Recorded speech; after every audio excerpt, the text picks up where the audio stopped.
Hello and welcome to another Howl broadcast brought to you by the Prairie Ridge News Team. Today is Wednesday, October 27th, 2021. I'm Dimitri Vuyadinov. And I'm Preves. Let's get right into the news! For the first time, the IHSA will hold its first state tournament for esports in April. The games that will be played are Rocket League, Super Smash Bros., and NBA 2K.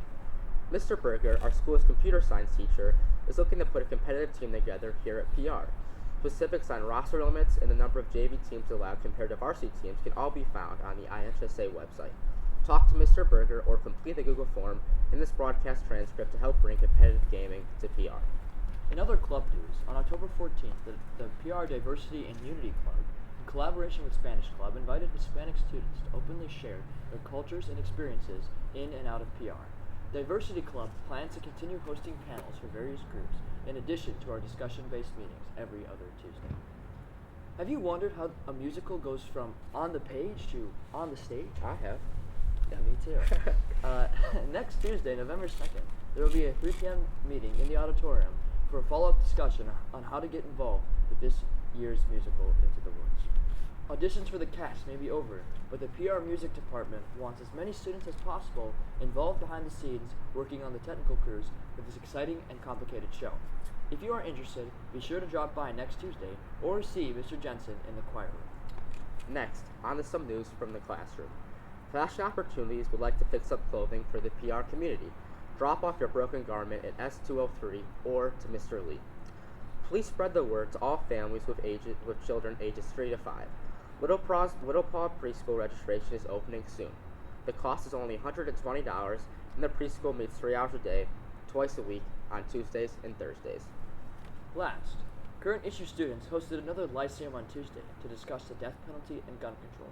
See Mrs. Blumwein or check with current issue students such as Justice Peterman to find out what the topics will be for the next Lyceum in November.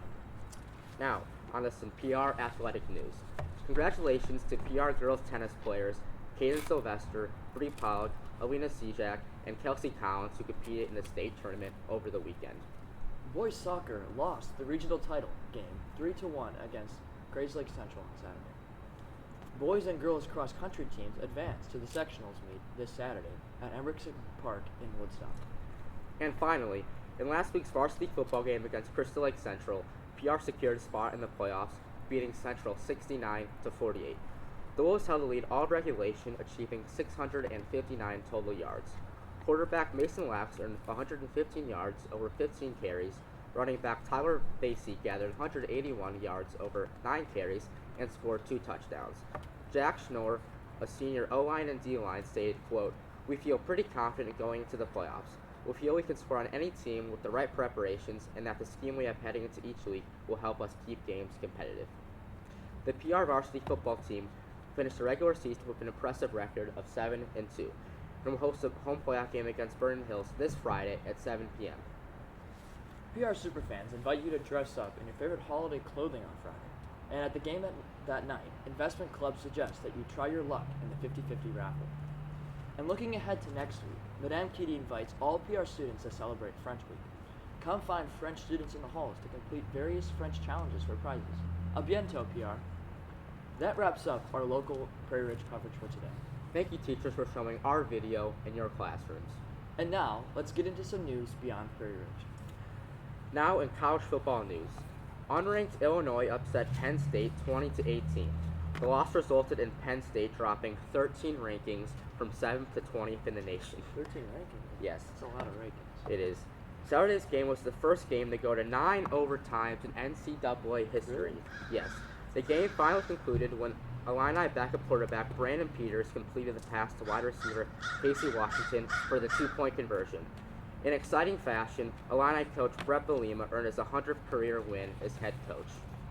Despite an exciting win, Artur Sikowski, Illinois starting quarterback, will miss the remainder of the season. Sikowski broke his arm during the 4th overtime of the game, requiring surgery. He is expected to be back by the first game of the 2022 season when Illinois will face off against Wyoming. And now moving on to some national news. Executives from social media giants TikTok, Snapchat, and YouTube were placed under severe scrutiny on Tuesday at a U.S. Senate hearing aimed at protecting children from exposure to inappropriate and mentally damaging content. Utah Senator Mike Lee set up a fake Snapchat account before the hearing, and what he found was being disseminated to the fake 15-year-old on Snapchat was, quote, wildly inappropriate for a child. Citing the harm this content can pose to young children, such as eating disorders, exposure to sexually explicit content, and promotion of addictive drugs, lawmakers on the Senate Commerce Subcommittee on Consumer Protection sought the executive support for legislation strengthening the protection of children on social media. The committee took the testimony from a former Facebook data scientist who laid out internal company research showing that the Instagram photo sharing service appears to seriously harm some teens. Quote, this for big tech is a big tobacco moment. It is a moment of reckoning. There will be accountability. This time is different, says Senator Richard Blumenthal, the panel's chairman. Only time will tell how this turns out, but if this is the moment of reckoning, let's hope for some real and positive change to the fabric of our social media. We here at News Team hope you're staying happy and healthy. And as always, thanks for watching.